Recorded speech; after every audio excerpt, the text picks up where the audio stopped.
Hey, Laker fan, we ain't the Clippers, man. uh, Man, I'm still laughing about the Clippers, man. I hope y'all enjoyed the troll video I did on the Clippers blowing the 3-1 lead on the Nuggets, man. That shit ain't gonna, it ain't gonna happen versus us, Laker fan, right? Welcome to the Lake Show channel. Lakers win Game 1 in the Western Conference Finals over the Nuggets, 126 to 114. Anthony Davis shows why he is the best big man in the game, man, today with 37 points on the Nuggets. All over the Nuggets dome, man. They have no answer for him. They have no answer for AD, so it's going to be barbecue chicken alert, Laker fam. Best believe that for AD this entire series. If it's your first time to the channel and you're looking for a different flavor of Laker content on the tube and you value objectivity, rationale, logic, empirical data that's substantive from a student of the game's perspective, and you value that and love the Lakers like I do, then you've arrived to the right channel. Consider subscribing. And for those of you who are already subs, switch that notification bell to get alerts when I drop videos. And lastly, Laker Nation, can you show the Laker brethren some love and switch that like button and give it a thumbs up on this video, as YouTube will share this video with more of Laker Nation. All right, Laker fam, let's get into the full game recap. First quarter, McGee starts off the game with a block shot on Jokic on a scoop layup and then follows it up with a nice defensive effort, stripping the ball from Joker and diving to save the ball from going out of bounds, which led KCP to get the possession. And then later on, Jeremy Grant hits a floater in transition for the Nuggets, and then Danny Green came with a floater of his own, ties it 2-2. On a three-point shot fake to then attack the cup. I've been saying this on Twitter. I like the fact that Danny Green's not settling. He's actually not bad at getting to the cup for a little floater off the glass. He hits a lot of those opportunities whenever he takes them, whether it's 2-3 shots, whatever, or 3 floaters. He hits those a lot. More than he would hit his 3-point shot on a consistent basis. But in fairness, later down, the Portland Trailblazers series, he has been hitting his shot. So we're gonna need him, of course, come the finals. Whoever it's going to be versus the Celtics or the Heat. Looks like it's going to be the Heat, who are my choice to get past the Celtics. The Toronto Raptors were my choice overall to make it to the finals, but I was wrong on that. And the Miami Heat were my dark horse, man. So shout out to if Jerry listens to this podcast, shout out to him, man. I went to high school with him and his brothers. I know they played on the basketball team as well. I think the freshman team or whatever while we played in the varsity. So shout out to both the twin brothers, man. One's a Laker fan and one is a Heat fan. Womp womp. All jokes aside, though. The Miami Heat, man, they are a great culture. Not to digress a little bit, but they're a great culture, great and toughness, man. I got a lot of respect for Riles over there, former Lakers. So it's good to see that team being successful, man. So I hope we meet them in the finals. It's going to be a good test. We'll see how it goes. But McGee, getting back into the game recap, McGee goes out at the 6-minute mark with 2 fouls, man. Man, I tell you, Laker fan, just observing McGee, just how he moves on the floor, it's tough to watch sometimes, man. So many mental lapses by JaVale McGee. That's why he's a Shaq in a full candidate, just on the defensive end, man. Gets lost on defensive coverages, leaving Millsap open in the first quarter, or not hedging on Jamal Murray on the pick and roll. It's a night and day difference when Dwight Howard's in the game, man. McGee's only, best in spurts, and I mean short, very, very short spurts, probably 2 minutes and then take him out type of thing, for the most part. But oftentimes, just McGee demonstrates a lack of focus and poor defensive awareness and b-ball IQ, man. His pick and roll coverage is atrocious. It's poor often, and it was poor in this game in the first quarter, which resulted in Jamal Murray's and Joker, along with Millsap, getting easy looks. McGee needs to work on his defensive stance. He stands way too erected, and his defensive awareness and the aspect of where his man is on the floor, man, rotating and helping, recovering, things of that nature. Just an observation, but it appears, from my perspective, when he gets winded fast, it's probably due to his asthma, but when he gets winded or fatigued, he becomes a liability on the defensive end and demonstrates poor IQ overall, man. So that's something I've observed of JaVale McGee. But Rondo comes in and displays immediate impact, man. Shout out to Rajon Rondo, man. Once again, the brother controlling the pace, setting guys up like KCP, Kuzma, all within rhythm, and that's the important aspect. Peeps who understand Rondo's value, man, either played point guard, which I have played point guard all my life, man, and at a high level as well, or just overall they understand the game. Peeps, talk shit, Laker Nation, not to poo-poo them, but, I keep tabs on shit. I keep my receipts, as you guys know. I mean, for the videos that I've done in the past, I keep my receipts, man. And a lot of their beat writers, a lot of their staff members, with all due respect, are fanboys. And Laker Online blue verified check marks, profiles on Twitter, man.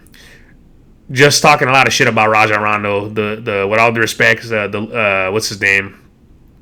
Laker Film Room, Pete Zayas. I got a lot of respect for his work, but the brother's a fanboy, and I'm just gonna keep it real.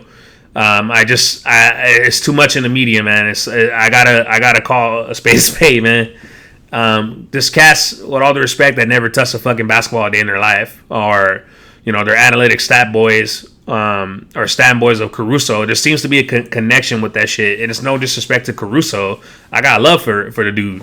I like him a lot too, but I'm not a fanboy of any man. Just as a grown ass man, I can never stand for somebody. I just can't. Like, I have players or people that I admire. I may have aspirations to be on their level, but not like them, or not to the point where I'm gonna purposefully just dismiss Rondo, a savvy vet who has been through the trenches, man, who has been proficient in the playoffs since 2008. This is documented. This is factual, which I'm giving to you. My channel is about facts. My content overall is about facts and substance. That's why I say what I say, man. That's why I bring a different flavor of Laker content to the tube. I'm not like all the other Laker channels. I'm different. And, people have accessibility and relatability aspect in terms of not understanding the game at a high level, but being able to be there and be accessible to people. I'm not one of those individuals, with all due respect. I'm more of an individual that's focused on the details. I'm gonna give it to you, raw, in the aspect of truth. I'm gonna bring it to you on a substantive, empirical data. That's how I gear my channel on. So this channel, and as I was saying to Estrella3, who is a follower of this channel, him and I get in in-depth conversations. My channel, and to be honest with you guys, it's geared towards more people that understand the game. It's also an educational channel. I try to explain things for fans, regular fans, who view it on the entertainment aspect, just so they can understand the game a little more. But my appeal is to people that understand the game. I don't care if it's 3 people. I don't care if it's 1 person. Whatever. I do things I love doing. I don't have an obligation. I put out content. People like it. Cool. If they don't, cool. It's not a big deal. There are other Laker YouTube channels. We all have the ability to shine, and there's no hate from me. That's petty shit. I'm not gonna go into detail on that, but it is what it is. But I'm just calling out things the way I see it. There's too many fanboys, man, and in the media overall, there shouldn't be none in Laker Nation. I have no horse in the race when it comes to Rondo or Caruso, but to dismiss Rondo purposefully, man. And not point out his record, and then people are starting to act surprised now, like Rajon Rondo, playoff Rondo, whatever. It's just a thing. It's been a thing, guys. Do your homework.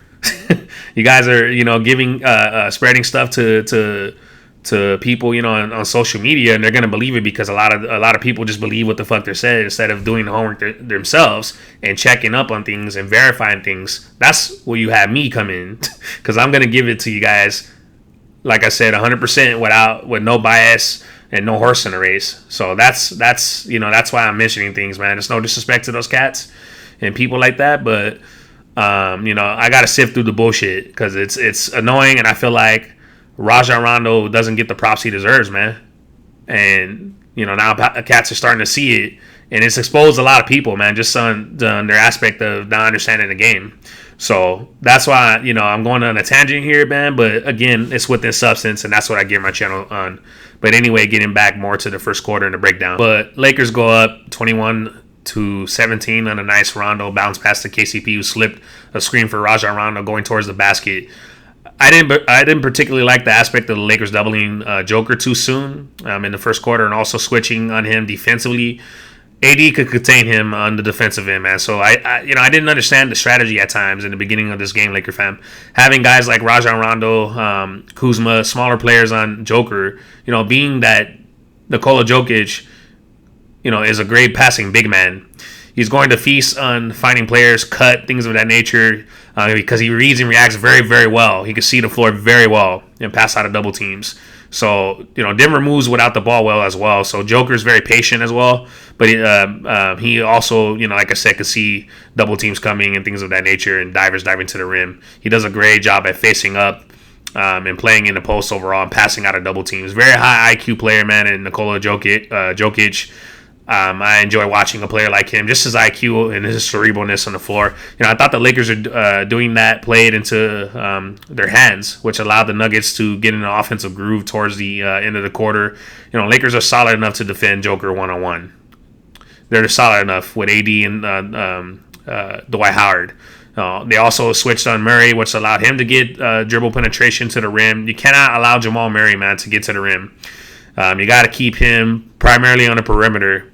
You can't allow players like that to get to the rim easily, because once they see the ball go in, easy opportunities, it's going to open things up, and they're going to have supreme confidence, and you want to crush their confidence, man. So you can't allow that. But players like McGee or Kuz, man, was on him, switching on pick and roll. They were just giving him too much space. So, they have to respect his shot, or they're going to come up on him and he's going to blow by them, man. He's very quick first step, and Jamal Murray, rather. He has a very good, stop and go type of dribble move. But Denver runs a lot of high screen and rolls with Jamal Murray and Joker. So my suggestion to Frank Vogel, and it's just my suggestion, in terms of the coaching staff overall, is to not switch, because Joker, in the post is so potent to pass or score on smaller players. So I suggest staying home on pick and roll and defensive coverage, and also trapping Jamal Murray on the catch, so that that forces players to rotate hard to the diver in this case rather. And then Jokic, possibly play off Grant, to have that extra coverage for divers and for other shooters when Joker sees that the defense is collapsing on him. Because Grant, he's improved as a shooter, don't get me wrong, but I take my chances with him as opposed to Millsap, Porter Jr., Gary Harris, Morris, etc. Guards need to do a better job crowding the space of Jamal Murray, and not allowing Joker to get the angle on the pick and roll for Jamal Murray and get to their body. So if the Lakers can defend better on the pick and roll, man, I believe, which is the primary aspect of the Nuggets offense, if they're able to do that and make it tough for the Nuggets on pick and roll, man, I think the series ends very early. I would say probably it might be even a sweep. Hell, it might be even 4-1 in five games. So we'll see. It depends on how the Lakers, their consistency on that aspect, because that's really the Nuggets' offensive powerhouse in terms of what they do more and how they get rolling, man. So the Lakers have to be very, very top notch on their pick and roll defense when it comes to defending the Nuggets in this series. Murray had 9 points, Jokic with 11 points respectively for the Nuggets, and was primarily, like I said, due to the Lakers not playing good on pick and roll defense and switching a lot. Murray, hit a 3 to end the quarter. Lakers down 38-36. AD had himself a good first quarter attacking the cup, getting offensive rebounds and hitting his J. He had 14 points on 4 for 6 shooting for the Lakers to start this game. Nugget, like I said, Nugget bigs, man, they cannot defend AD whatsoever. They're not going to be able to contain him this series. They have no answers for him. So, but I didn't like the defense by the Lakers allowing the Nuggets to shoot 62% from the field, man. The Lakers cannot allow that with a potent offensive team such as the Nuggets, who also pass well, especially with Nikola Jokic setting up the offense, things of that nature. But second quarter, Caruso starts the quarter off with a nice N1 take on a curl layup, attacking the rim, man. That's the Caruso we need to see. Caruso then later on, around the 10-minute mark, had a nice bounce pass to LBJ for the two-handed mash. Lakers go up 42-38 after that play. It was nice to see Caruso making decisions, man. Handling the ball in pick and roll. That's the next step for Alex Caruso in terms of evolving his game, being more of a threat on the floor. He has to have the ability to read and react and attack the cup with a purpose and dribble with a purpose, as opposed to, just dribbling the ball and passing the ball, rather, just to pass. Obviously, he has to be more than just an energy player and a utility player in the defensive end. Very elite defense, don't get me wrong, but he has to evolve his game by actually being a threat on the floor and looking to attack the cup. He has so many opportunities at 6'6", I believe, or 6'5". I'm not sure what Caruso's listed height is, but he's a big guard, so he has to be a threat. He has the strength as well, and the athletic sneakiness, rather, man. Quick ups, he has good ups. Alex Caruso has. He has to look to attack the cup more. So if he's a threat on the floor, man, his game's going to evolve, and if he can get the 3-ball, attack the cup, he's going to be much more of a better player. So those are the next steps for Alex Caruso. But it was nice to see him in pick and roll action, making decisions with LeBron James. Lakers go on a 12-1 start with the insertion of Dwight Howard and Markieff Morris. Morris hitting 2 threes. Good to see Markieff get some take and produce, man. He's going to be a pivotal piece. Hopefully the Lakers are able to retain him in free agency because he provides good versatility. He can play the 3, the 4, or the 5, and play in small ball situations and space the floor. Plus, he provides some toughness in the inside. He's going to take a hard foul, man. Things of that nature. But he has produced from the start of the playoffs and has been hitting his shot, which has opened up the floor for the Lakers more. A reason why Frank Vogel went to him and started him versus the Rockets. The Lakers' depth, is not something to be dismissed. By the media or people. They're playing well on both ends of the floor without Boogie Cousins and Avery Bradley. So that's saying a lot from my perspective, Laker fan, in terms of how deep this team is and how good they are. Remember, we don't have Boogie Cousins. We don't have Avery Bradley, who was a starter, and the Lakers are playing just fine without them. And they're just as good and impactful. So, if we had them, who knows? This team would be even more deep and more scary. So, those are 2 pieces that provide some really good defense, and then low post scoring and ability to space the floor with Boogie Cousins. So even at 75%, Boogie Cousins will be solid. Could probably give you anywhere from 12 points to 7 rebounds, things of that nature. Possibly, score 20 on a given night. So, having that low post bruiser, the only other bruiser is Dwight Howard on the team. And speaking of Dwight Howard, frustrated Joker pretty much this entire game. When he was once he was inserted, Joker picked up 2 fouls in the span of 2 minutes or less. In the second quarter, if I'm not mistaken. Dwight Howard's physicality, athleticism, and quickness to stay with Joker on the perimeter, and then in the post is something, man. Most bigs in the league can't do that. Other than Anthony Davis, you got Bam Adebayo, players like that, or bigs like that have the agile, ability to stay with. Opposing bigs that can handle the ball, and then on top of that have the strength to take contact. So those skill sets, but more length AD has, man, to bother Joker. So Dwight Howard's defense is still elite for a big man. He's on the decline in terms of his athletic prime and things of that nature. He's not what he used to be, but he's still very effective and impactful on the defensive end. Moves his feet very well, very, very well. Has a very strong core, Laker fan, in terms of his upper body, lower body base. Can absorb contact when ball hunters go into him with speed and impede their progress by cutting them off their angle, things of that nature to the basket, which results in a lot of turnovers. Plus, he has quick hands. So he forced a lot of turnovers in the Portland series, and then he forced turnovers in the Rockets series, and then now in this series to begin, just a terror on the defensive end, man, which allowed the Lakers to get out in transition, which is one of the best things they do well on this team. Joker had 3 fouls and was in foul trouble pretty much this in for the second quarter onward,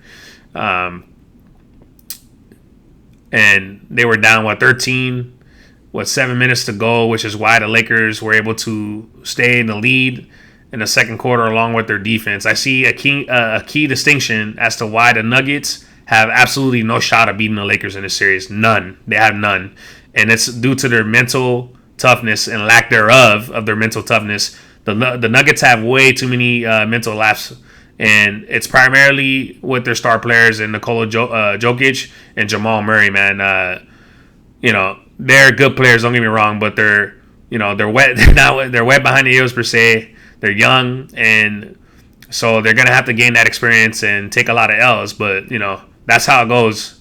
In order to be a success, you gotta take a lot of L's, and then you gotta apply the learning aspects, which is wisdom, is not repeating the same mistakes over and over again, learning from your mistakes. So the Nuggets, they just don't have the mental toughness to deal with the Lakers, man. Not only the talent, they have good talent, but the Lakers have more talent. But like I said, the key distinction is the lack of mental strength and mental conditioning that the Nuggets just don't have that the Lakers do. And Jamal Murray to me, this is urban over the years in the playoffs, man. He tends to nut up and make poor decisions handling the ball.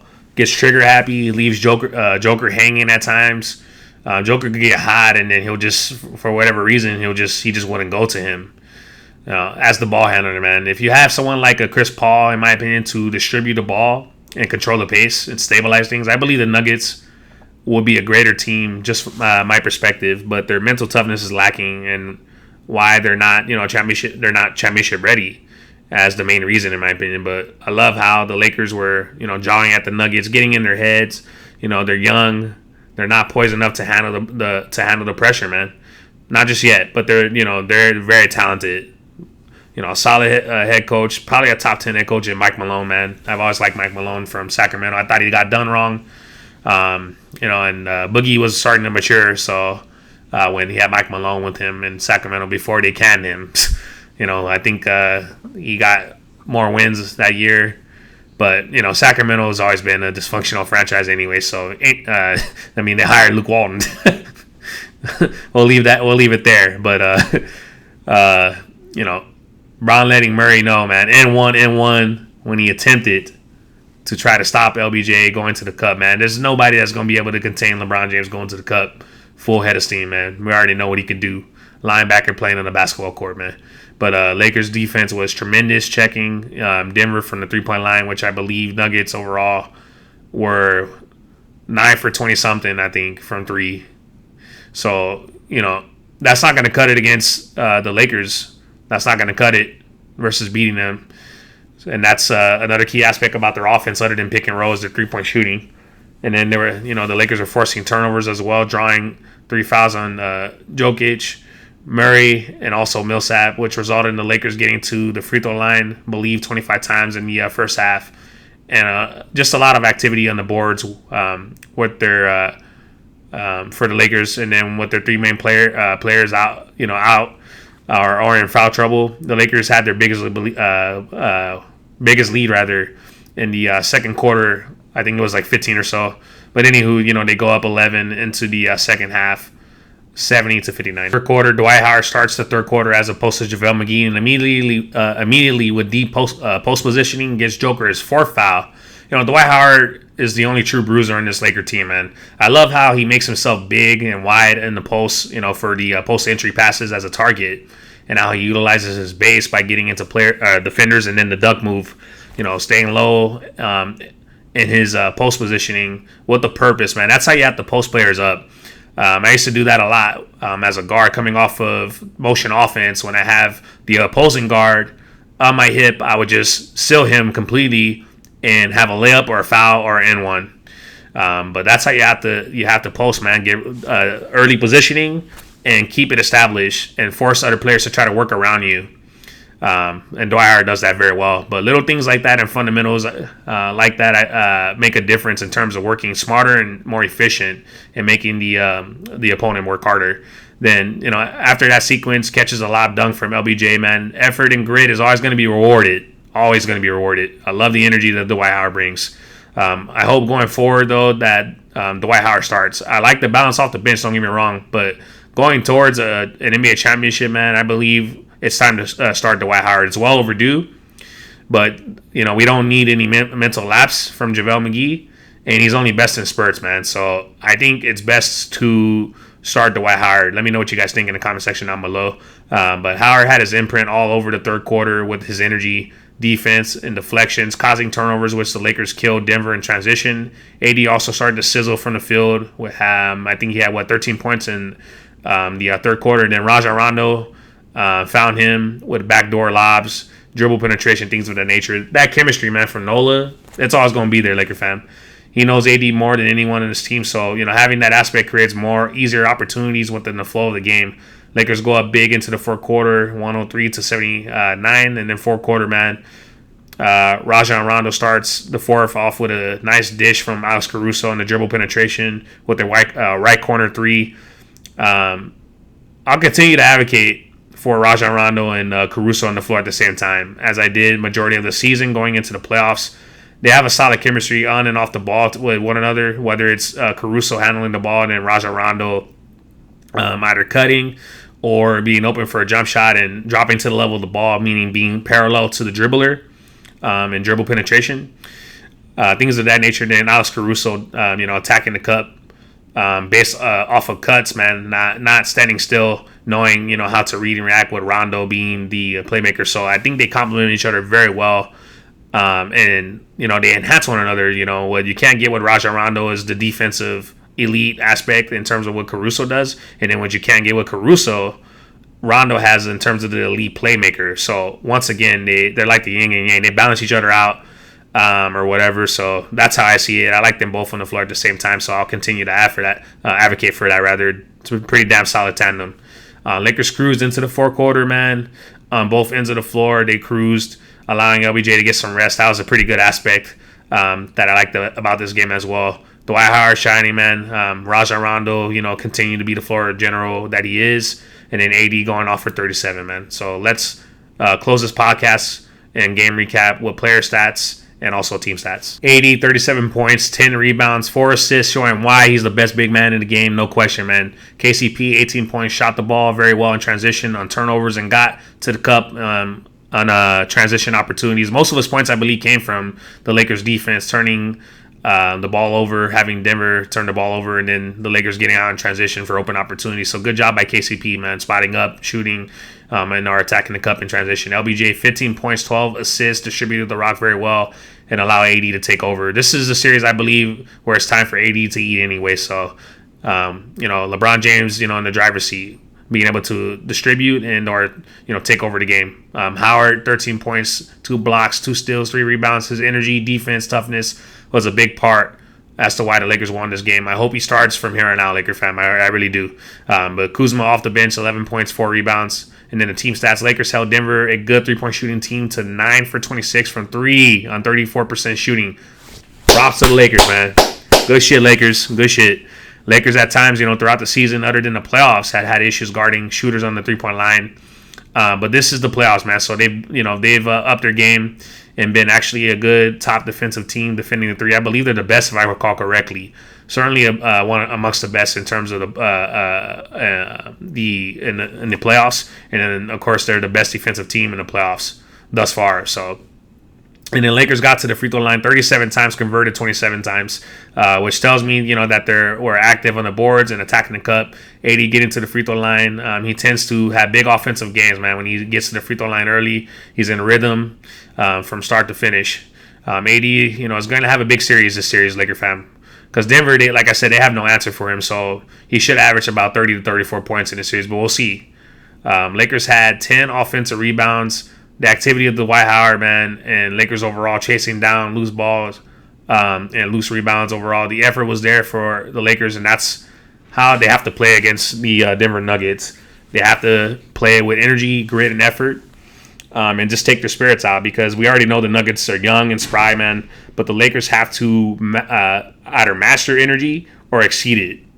Because we already know that the mental toughness is going to be there for the Lakers. Like I mentioned earlier, that's the key aspect as to why the Nuggets are not going to win the series and why they're not a championship team. Lakers 10 steals and 16 points on the fast break. Did a good job overall in transition. Lakers 54 points in the paint. LBJ, AD, and they were both getting to the rim. And then also in transition as well. And then Rajon Rondo with lob passes was the result of their points in the paint with offensive rebounds. Great activity inside for the Lakers. This team is built from the inside and sometimes out. But, mostly from the inside. That's their bread and butter, Laker fan. All right, Laker fan. 3 more wins to go, man, to close the series. I got the Lakers in 6. I want to say 5. Shit, it might be a sweep. Hopefully. Hopefully. But, I'm not going to diss the Nuggets. I give them 2 games, man. But I believe the Lakers can beat them in 5 or possibly a sweep. Who knows? We'll see. But the Lakers have to keep up the same defensive prowess and energy. But I got to credit the Nuggets for, overcoming the Clippers. The Clippers, man. Whack-ass franchise. Mediocrity franchise, man. Always losing in the second round. Yeah, that team. We ain't them, like Snoop said. So, anyway. I got to give them credit, man. So, we'll see how it goes. But I got Lakers in 6. That's my series prediction. All right, Laker Nation. Comment what your series prediction in the comment section. And should the Lakers start Dwight Howard from here on out? Just overall, let me know your thoughts in the game. Comment, like, share, subscribe. I'm Tony on the Lake Show, and I'll catch you guys in the next game recap. Peace.